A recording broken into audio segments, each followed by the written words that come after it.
안녕하세요, 신테라입니다. 이 영화는 1992년 제가 서울예술대학 영화과에 입학해서 1학년 1학기 때 처음으로 학교 친구들과 만든 8mm 필름 단편 영화입니다. 저의 첫 데뷔작이라고 할 수 있습니다. 학교에서 8mm 영화 제작 기법을 배우고 처음으로 스토리를 만들어서 찍었던 영화입니다. 이 영화는 미국의 SF 소설가인 레이 브래드버리의 동명 원작 소설을 기반으로 각색을 한 영화입니다. 피카소의 그림에 열광하는 주인공이 바닷가 별장에서 무료한 일상을 보내는데요. 언젠가 피카소를 꼭 만나 그가 그려준 그림을 받았으면 좋겠다는 소망을 얘기하는 내용입니다. 원래 원작에서는 부부가 주인공으로 나왔는데요. 사실 그 당시 저희들의 인맥에서는 여배우를 섭외할 능력이 안 돼서 주인공과 그의 친구로 설정을 바꿨습니다. 대사를 잘 들어보시면 주인공이 그림을 매우 좋아하는 것으로 나옵니다. 샤갈, 쉐라, 르누아르 등을 언급하는데요. 정작 우리가 얘기하려고 했던 피카소에 대한 단어는 한 번도 나오지 않았습니다. 그저 이 사람이라는 말로만 표현을 했었죠. 각색 작업을 했던 저희들은 당연히 관객도 이 사람을 피카소로 알 것이다 라고 착각을 한 겁니다. 문자가 영상으로 시각화될 때 보이지 않는 것도 있다는 것을 인지하지 못한 초보적인 연출이었죠. 주인공이 보던 피카소의 그림이라도 중간에 삽입했더라면 이해가 갔을 텐데 그런 표현 방법도 할 줄 몰랐던 시절이었습니다. 첫날 바닷가에 나가서 촬영을 시작했는데요. 현장 경험이 전혀 없었던 미숙했던 저희들은 어디서부터 시작을 해야 할지 몰라 헤매기 시작했습니다. 금세 해는 저물어 버렸고 예정된 스케줄의 촬영 분량을 끝내지 못하게 되었습니다.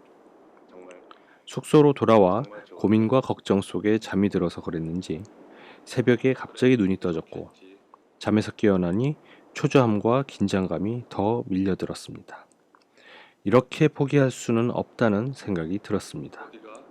어떻게든 이 영화를 예정된 시간에 다 찍고 돌아가야겠다는 생각이 들었습니다. 그래서 모두가 잠든 새벽에 노트에 새로 그림을 그리면서 가장 효율적으로 찍을 수 있는 스토리보드를 다시 작성하게 되었습니다. 그때 처음으로 몰아찍기를 하는 방법을 터득하게 된 겁니다. 결국 다음날 하루 만에 모든 촬영을 끝내고 돌아왔습니다. 아무도 없는 바닷가에 홀로 산책을 하는 주인공이 보여야 하는 설정이었기 때문에 사람들이 없는 장소에서 촬영을 하려고 했고 주로 그런 각도에서만 촬영을 했었습니다. 촬영 기법에 대해서도 정확히 잘 몰라서 카메라를 자동 노출로 설정을 해놓고 촬영을 했습니다. 장면이 바뀔 때마다 화면의 색감이나 밝기가 다르다는 것을 느낄 수 있습니다. 이 영화의 촬영 기법 중에 지금 이 장면이 유일한 카메라 이동샷입니다. 카메라를 들고 찍었지만 트래킹샷 비슷하게 이동하면서 줌인하는 장면입니다. 주인공이 소망했던 인물을 운명적으로 만나게 되리라는 분위기를 주려고 했던 것 같습니다.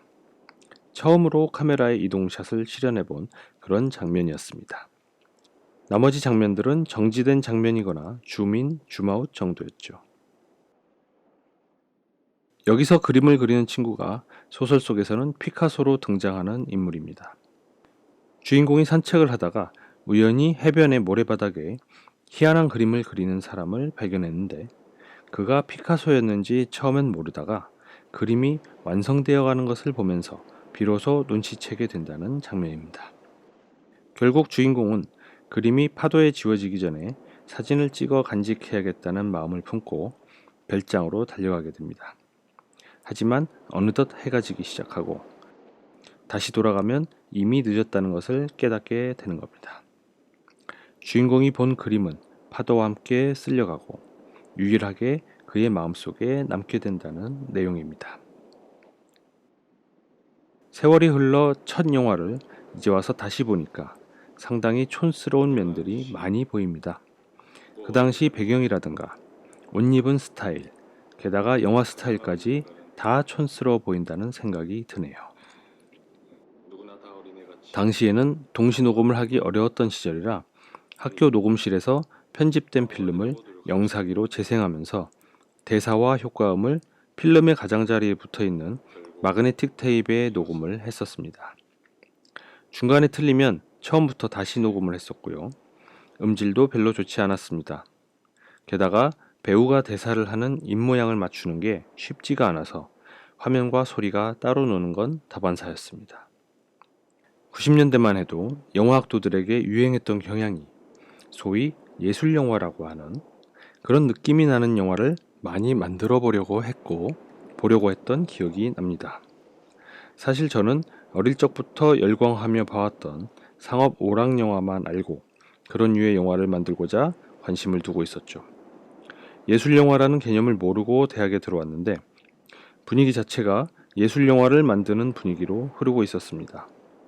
그래서 그런지 저도 그런 분위기에 휩쓸려 영화를 만들었던 것 같습니다.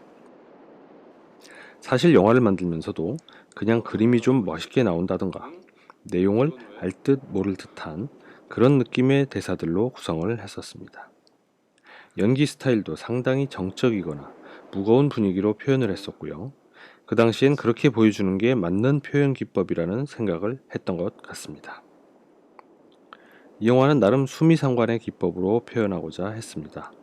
영화의 시작과 끝의 장면을 비슷한 장면으로 보여주면서 전체적인 균형감도 주고 마음속에 여운을 주면서 마무리를 하려고 했습니다.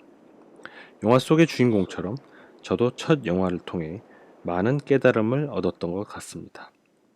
그 후로 단편 영화를 만들 때마다 이 첫 영화에서 얻었던 값진 경험으로 주어진 환경을 효율적으로 활용하면서 찍게 되었습니다. 이 영화를 디지털화하려고 오래된 필름을 깡통에서 꺼냈을 때 상태가 매우 좋지 않았습니다. 특히 마그네틱 사운드가 많이 손상되어 있었습니다. 그래서 이번에 디지털화 작업을 하면서 원래의 느낌에 가장 가깝게 새로 녹음을 했습니다. 그 당시에 나름 컴퓨터 그래픽을 써보고 싶어서 제가 쓰던 8비트 애플 컴퓨터로 팀 이름을 영화사 로고처럼 만들고 자막도 만들어서 단색 모니터에 띄워놓고 카메라로 촬영을 했습니다. 지금 보면 별거 아니지만 그 당시에는 꽤 발전된 작업으로 여겼던 기억이 납니다. 네, 저의 본명이 나오네요.